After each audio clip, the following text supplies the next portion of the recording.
ustozlarga hurmat, ustozlarga e'tirof maqsadida tumanimiz hokimini shaxsan o'zlarini tashabbusi bilan ustozga ustoz nishoni, ya'ni ruscha deb aytganimizda znachok deymiz, ana shuni tashkil qilish tashabbusi berilgandi.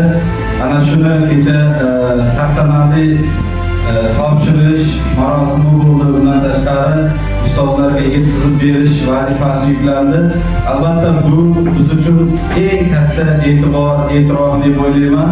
Chunki kechagi tadbirda viloyatimiz xalq ta'limi, ya'ni maktabgacha maktab ta'lim boshqarmasi boshlig'i Siyar va Sanoat Rahimullayevning o'zlari ham shaxsan qatnashdi. U kishi ham Mirzajuldagi ustozlarga e'tiborni ko'rib juda ham xursand bo'ldi, bosh osmonga yetdi.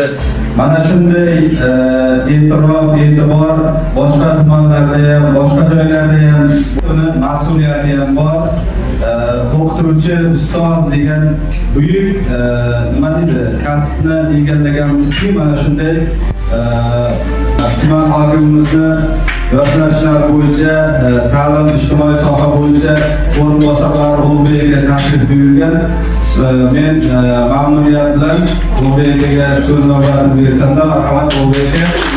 Va boyagi ko'rgan nishonlarimizni topshirsak va biz ertadan boshlab xudo xohlasa mana shuni chiroyli qilib taqdim etishimiz kerak. Avvalambor kirib kelayotgan 8-mart xalqaro xotin-qizlar bayrami bilan barcha ayollarimizni Mirzacho'l tuman hokimligi nomidan chin yurakdan tabriklayman. Ana shu mashaqqatli ishlaringizda doim omad tilayman. Albatta bu yoshlarning tarbiyasiga butun davlat sizlarni vaqtlaringiz olmasak hammaga taqib qo'yamiz.